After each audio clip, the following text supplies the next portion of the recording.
Hello everyone, मैं Bimla Devi, lecturer in commerce, education department Haryana. आज के इस लेक्चर में आपका स्वागत करती हूँ। आज हम करेंगे 11th क्लास के अकाउंटेंसी का चैप्टर 13। हमारे चैप्टर का नाम है लेजर यानी कि खाता बही। आज इस चैप्टर का हमारा फर्स्ट लेक्चर है। आज का हमारा टॉपिक या लर्निंग ऑब्जेक्टिव जो है वो रहेगा meaning and importance of ledger, यानी कि लेजर का अर्थ और इसके महत्व के बारे में स्टडी करेंगे और difference between books of original entry and ledger, format of ledger and rule of posting. आज के हमारे लर्निंग के ये टॉपिक रहेंगे कुछ जिनके बारे में हम डिटेल से स्टडी करेंगे। तो हमारा सबसे पहला फर्स्ट टॉपिक आता है मीनिंग ऑफ लेजर, यानी कि खाता बही का अर्थ क्या है। जर्नल, देखो कि अभी इससे पहले हमने जर्नल का कर चुके हैं। तो जर्नल अथवा विशेष उद्देश्य वाले सहायक बहियों में की गई सभी प्रविष्टियों को वर्गीकृत करके किसी विशेष खाते की स्थिति जानने के लिए उस विशेष खाते से संबंधित सभी लेन देनों को जब हम एक ही जगह लिख देते हैं तो उस एक जगह या जिस बुक में हम लिखते हैं उसी बुक को खाता बही कहा जाता है। तो देखो अभी तक जो जर्नल किया था उसमें क्या था, डेट वाइज इसमें एंट्री की जाती थी और हो सकता है किसी एक ही व्यक्ति से हमने एक महीने के अंदर 4 लेन देन किए हैं तो वो चारों लेन देन अलग अलग तारीख को अलग अलग जगह लिखे गए थे। बट लेजर के अंदर क्या होगा, उस व्यक्ति का अलग से खाता बना दिया जाएगा और जितने भी लेन देन होंगे, जिस भी तारीख को लेन देन होंगे, उस एक जगह ही उस सभी लेन देन को लिख दिया जाएगा।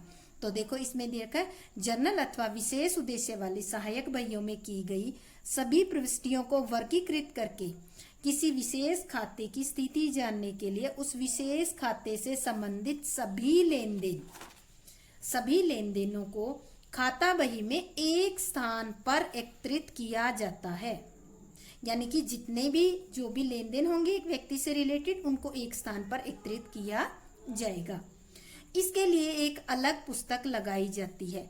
ये जो काम करते हैं हम, जो एक नेचर के या एक ही प्रकृति के लेन देन होते हैं उनको एक स्थान पर लिखते हैं, तो इसके लिए एक अलग से बुक लगा ली जाती है और उस बुक का नाम होता है, उस बुक का नाम रखा जाता है खाता बही, या जिसको हम लेजर भी कहते हैं।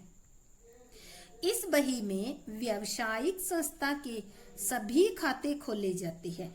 ये जो बुक लगाई जाती है या लेजर की जो ये बुक है, इसके अंदर व्यावसायिक संस्था, जो व्यवसाय होता है, व्यावसायिक संस्था होती है, वो संस्था जिन के साथ ट्रांजैक्शन करती है उन सब के खाते खोल दिए जाते हैं। चाहे वो पर्सनल हो, पर्सनल मतलब राम श्याम गीता सटा, जिस भी व्यक्ति के साथ लेन देन करते हैं उस व्यक्ति का खाता खोला जाता है। रियल अकाउंट मीन्स जो हमारे एसेट से रिलेटेड अकाउंट है, मशीनरी, फर्नीचर, बिल्डिंग।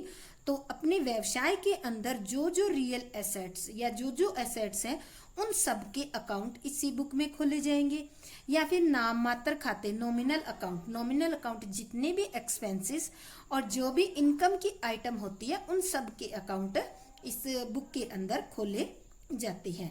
तो कुल मिलाकर हम ये कह सकते हैं कि एक जैसी प्रकृति के खातों को एक ही या एक जैसी प्रकृति के लेन देनों को एक ही जगह एक खाते में लिखने को ही खाता बही कहते हैं या इसको लेजर कहा जाता है। देखो जर्नल में अगर हम लिखते हैं तो जर्नल में डेट वाइज लिखा जाता है। किसी जैसे महीने के एंड में आप किसी व्यक्ति का लेन देन जानना चाहते हो कि उस व्यक्ति को कितने रुपए हमें देने हैं या लेने हैं, तो जर्नल को देखकर आप जज नहीं कर पाओगे कि उस व्यक्ति को कितने देने होंगे या कितने लेने होंगे, क्योंकि अलग अलग डेट को लेन देन हुए थे और अलग अलग जगह लिखे हुए हैं। तो उनको कंबाइन करके या उनको देख कर ये निकालना कि कितने लेने हैं या कितने रुपए देने हैं तो ये मुश्किल हो जाता है। बट उसके बजाय वहां जो लिखे गए लेन देन है उनको हम क्या कर लेते हैं, एक खाता बही में उसी व्यक्ति का खाता खोल देते हैं और जितने भी लेन देन है वो उसी खाते में लिख देते हैं। तो 1 सेकंड के अंदर आप ये बता सकते हो कि फला व्यक्ति से या इस व्यक्ति से हमें इतने रुपए लेने हैं या देने हैं। इसी तरह से आप क्रय विक्रय का खाता खोलकर आप ये पता लगा सकते हो कि महीने में या साल के अंदर आपने कितने रुपए का क्रय किया है, विक्रय किया है, परचेज रिटर्न, सेल रिटर्न, या फिर आप ये कह सकते हो कि किस किस मद पर कितना खर्चा हुआ है और किस किस मद पर कितनी कितनी आय हुई है। तो ये सारी की सारी आइटम जहां जिस बुक में लिखी जाती है उस बुक को कहा जाता है खाता बही, या जिसको हम इंग्लिश में लेजर कहते हैं। तो ये थी हमारा खाता बही का मीनिंग। अब आता है definition of ledger. Definition ledger, इसकी लेजर की दी है एलसी क्रॉपर के शब्दों में, वह पुस्तक जिसमें एक व्यापारी के सौदों मतलब ट्रांजैक्शन, सौदों को एक वर्गीकृत स्थायी रूप में लिखा जाता है, खाता बही कहलाती है। वर्गीकृत स्थायी मतलब होता है एक ही प्रकृति के खातों को एक जगह लिख देना। तो ऐसी जगह को या जहां भी ये लिखा जाता है उस बुक को क्या कहा जाता है, खाता बही कहा जाता है। नेक्स्ट हमारा आता है need and importance of ledger, यानी कि जो लेजर है या खाता बही है इसकी जरूरत, इसकी आवश्यकता क्यों हुई और इसके महत्व क्या है। देखो, खाता बही में लेखांकन का मुख्य उद्देश्य ये ज्ञात करना होता है, जो खाता बही बनाते हैं, लेजर बनाते हैं, उसके बनाने का मेन मकसद ये होता है कि हम ये पता लगा सके कि किस व्यक्ति से कितना रुपया लेना है और किस व्यक्ति को कितना रुपया देना है, पहला मकसद। दूसरा, इससे ये कितना रुपया देना है, पहला मकसद। दूसरा, इससे ये जान सकते हैं कि एक निश्चित अवधि में कितना माल खरीदा और बेचा गया है। खाता बही से हम ये इजीली और बहुत ही आसानी से बिना मेहनत के ये पता लगा सकते हैं कि कितना खरीदा माल हमने और कितना बेचा, किस मद पर कितना व्यय हुआ और कितनी आय हुई, यानी कि किस किस मद पर व्यय हुआ है और किस मद पर आय हुई है। ये जो है व्यय और आय की मदों को हम देखकर पिछले साल से कंपैरिजन करके या अपने जैसे दूसरी फर्म से कंपैरिजन करके इन व्यय, ये जो एक्सपेंसेस है, इन पे आप कंट्रोल भी कर सकते हो। इन सब बातों का जर्नल से ज्ञान नहीं हो सकता। ये जितनी हमें ऊपर बातें पढ़ी हैं, इन सब का हमें जर्नल से ज्ञान नहीं हो सकता। क्यों? क्योंकि जर्नल में सब लेन देनों को केवल तिथिवार लिखा जाता है, क्योंकि जर्नल में जो लेन देन होते हैं जैसे डेट वाइज वो क्रिएट होते हैं उसी तरह लिख दिए जाते हैं। और जर्नल में एक ही प्रकृति के लेन देनों को एक जगह भी नहीं लिखा जाता। दूसरा क्या होता है, एक जैसे लेन देन होते हैं, एक ही व्यक्ति से जो लेन देन होते हैं जर्नल में उनको एक जगह नहीं लिखा जाता।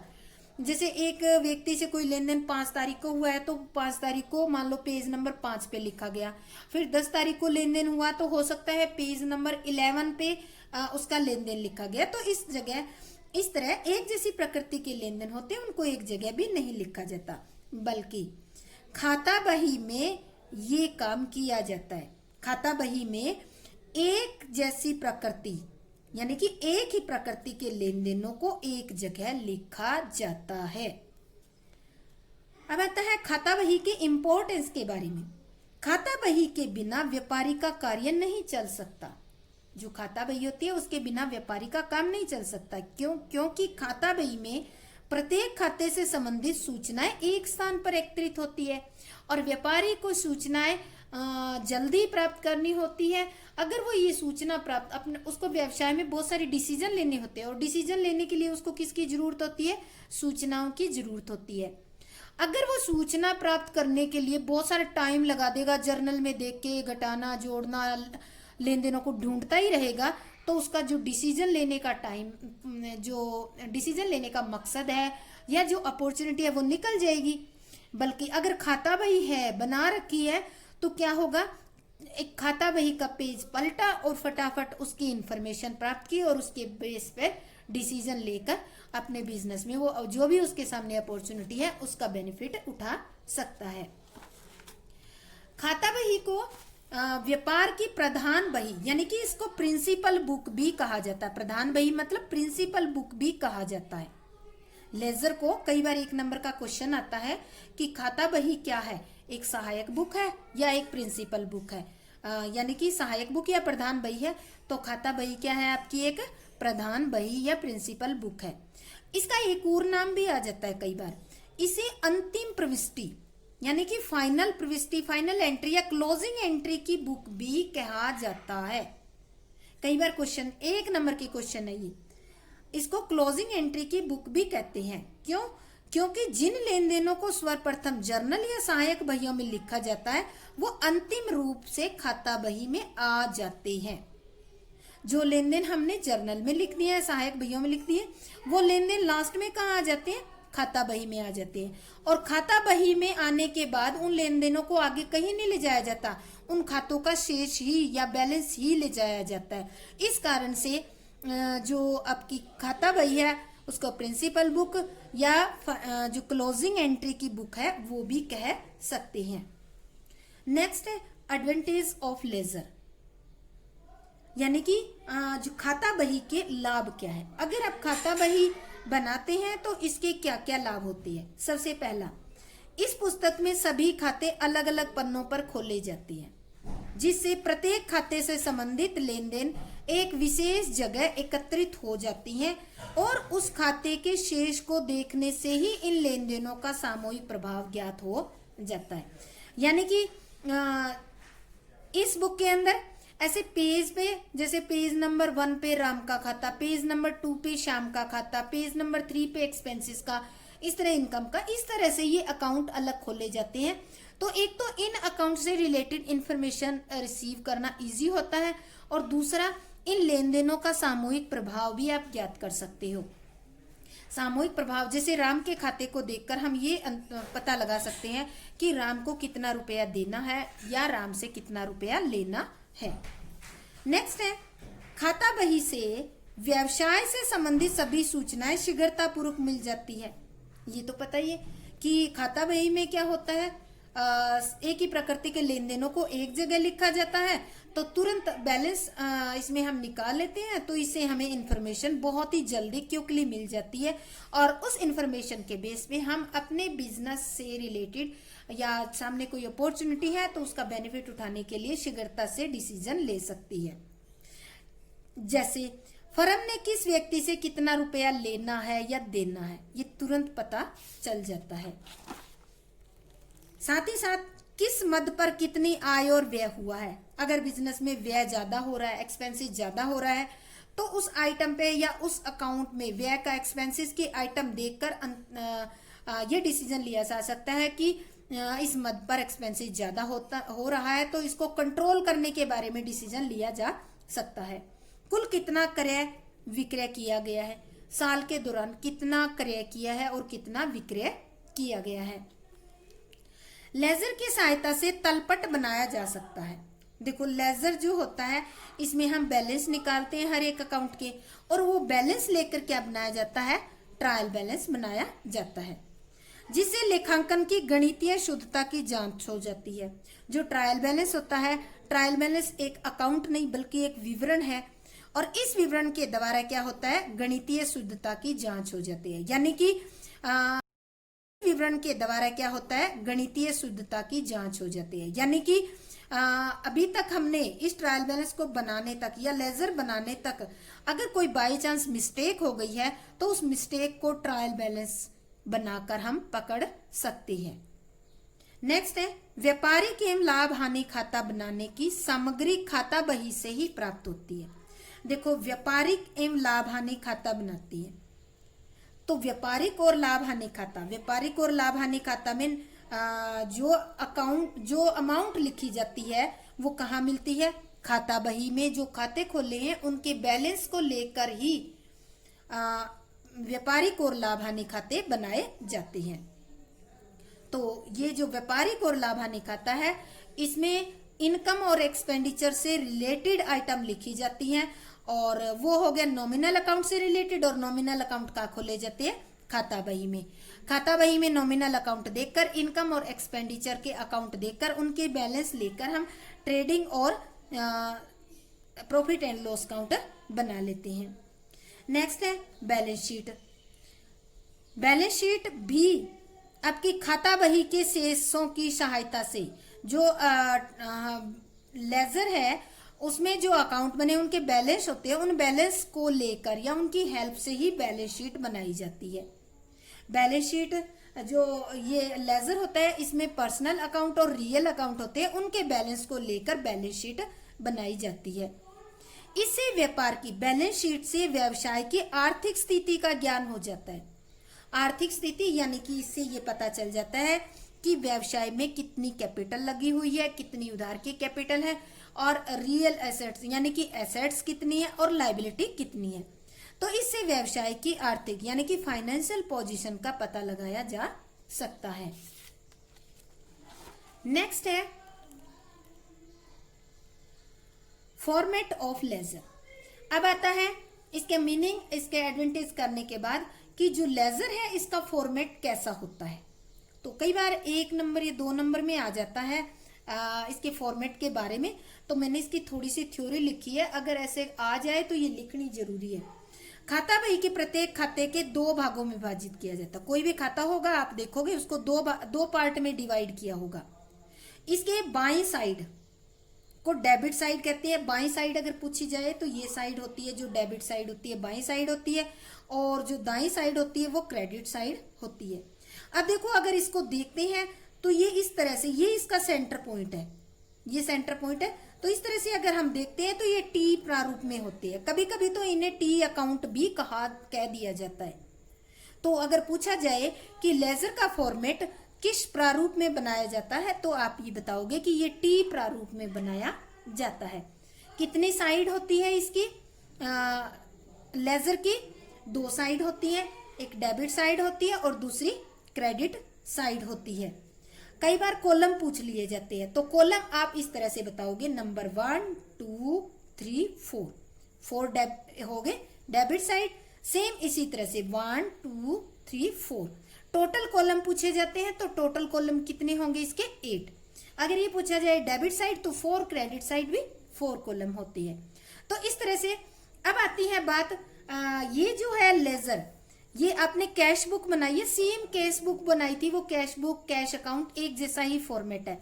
यहाँ सबसे ऊपर हम लिखेंगे नेम ऑफ अकाउंट, जैसे हमने लिखा था cash book, bank account, Ram account, income account, expenses account, जिसका भी आप अकाउंट बनाओगे उसका नाम ऊपर लिख देंगे। यहाँ पर लिखी जाती है डेट। डेट के अंदर हम वो तारीख लिखते हैं जिस तारीख को हमारी ट्रांजैक्शन हुई है। पर्टिकुलर में जो ट्रांजैक्शन जिसके साथ हुई है वो लिखेंगे। जर्नल फैलो में जो हमने जर्नल में एंट्री की है, जो जर्नल बुक है उसके जिस पेज पर एंट्री की है उस पेज का नंबर लिखा जाएगा। और अमाउंट में जो हमारे ट्रांजैक्शन है उसकी कितनी अमाउंट की ट्रांजैक्शन है वो अमाउंट लिखी जाएगी। ये डेबिट साइड का था। सेम क्रेडिट साइड में डेट, पर्टिकुलर, जर्नल फैलो और अमाउंट लिख दिया जाएगा। इस तरह से ये हमारा फॉर्मेट हो जाता है लेजर का फॉर्मेट। नेक्स्ट हमारा आता है रूल्स ऑफ पोस्टिंग। ये इसको आप पोस्टिंग के गोल्डन रूल्स भी बोल सकते हो, क्योंकि अगर आपको ये रूल अच्छी तरह से आते हैं पोस्ट करने के तो आप इजीली पोस्टिंग कर सकते हो लेजर के अंदर। अगर ये रूल नहीं आते हैं तो आपके लिए थोड़ा कंफ्यूजन क्रिएट होगा कि किस तरह से पोस्टिंग की जाती है। तो पहला रूल है, एक खाते से संबंधित लेन देन एक ही स्थान पर लिखने चाहिए।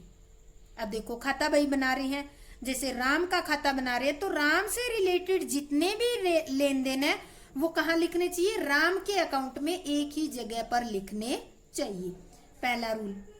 सेकंड, जब हम किसी खाते के डेबिट में खतौनी करते हैं, ध्यान रखना, जब हम किसी खाते के डेबिट में पोस्टिंग करते हैं तो खाते से पहले यानी कि जो पोस्टिंग करते हैं उससे पहले क्या लिखना है? टू शब्द का प्रयोग करना है।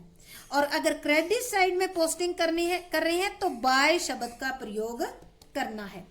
देखो इसका लॉजिक क्या है टू और बाय का, ये आपको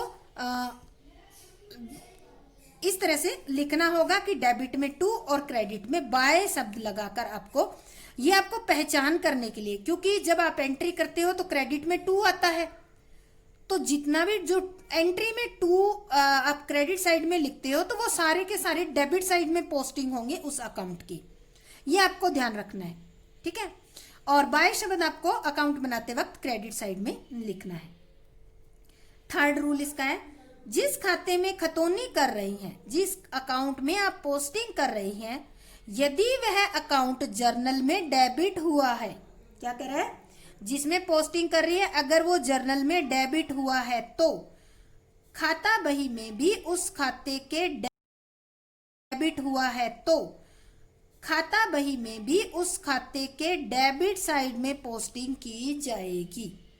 अगर एंट्री में अकाउंट डेबिट हुआ है तो अकाउंट बनाते समय भी उसके पोस्टिंग डेबिट साइड में होगी, पर किस नाम से होगी, पर्टिकुलर का जो कॉलम है उसमें उसके सामने जो खाता क्रेडिट साइड में जो लिखा हुआ है ना खाता, उसका नाम लिखा जाएगा।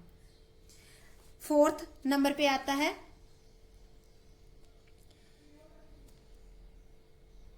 जिस खाते में खतौनी कर रही है, जिस अकाउंट में पोस्टिंग कर रही है, यदि वह खाता जर्नल में क्रेडिट हुआ है, क्या कह रहा है, अगर जर्नल एंट्री करते वक्त वह अकाउंट क्रेडिट हुआ है तो पोस्टिंग क्रेडिट साइड करनी होगी आपको अकाउंट में।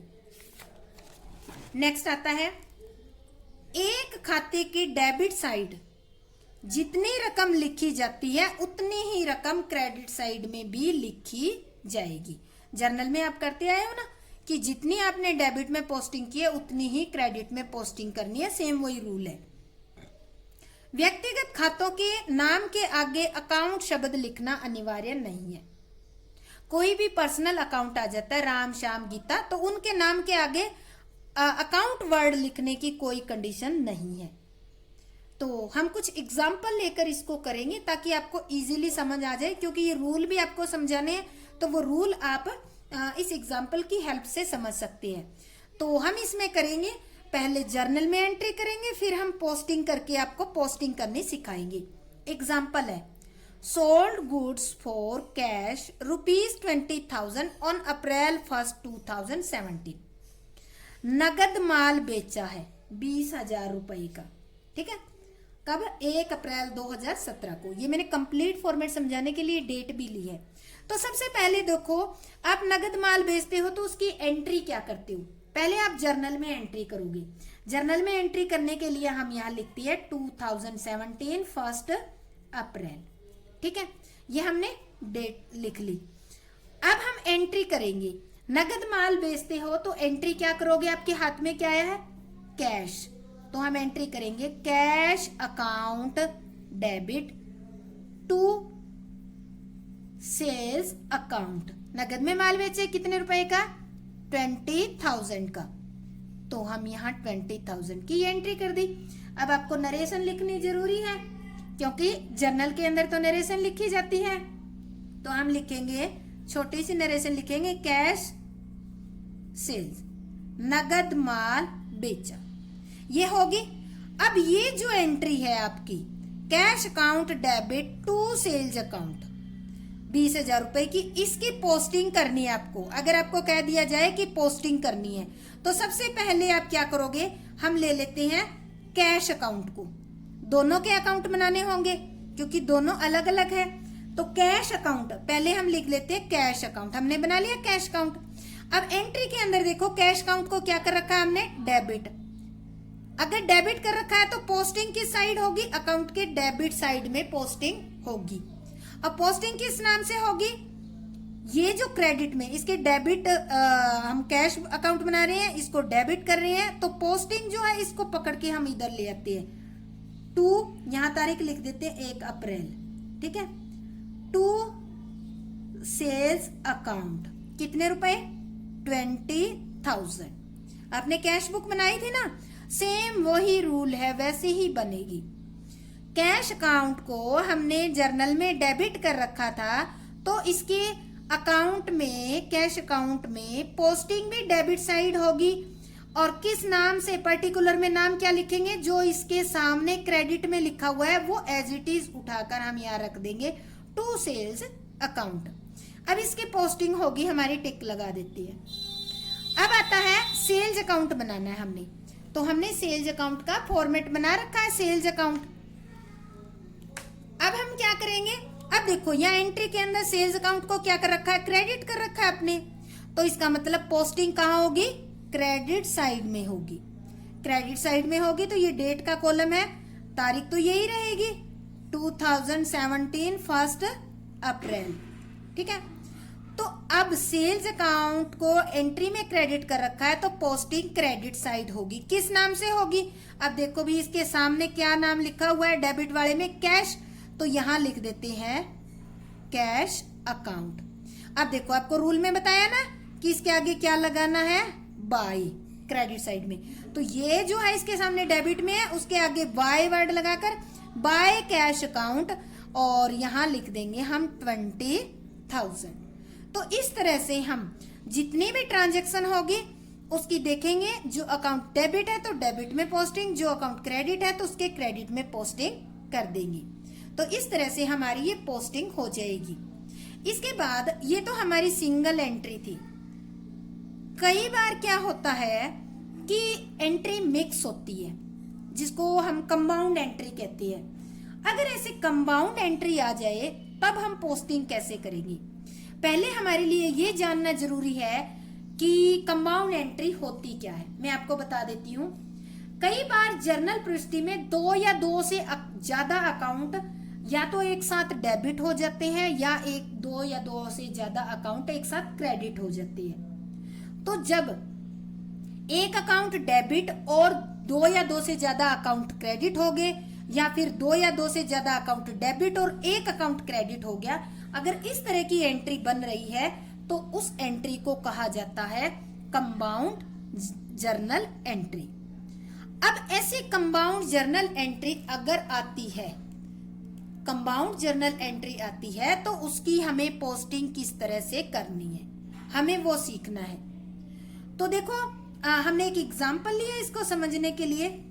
Cash received from Gopal and sons and discount allowed ₹200। तो ये Gopal and sons and discount allowed ₹200।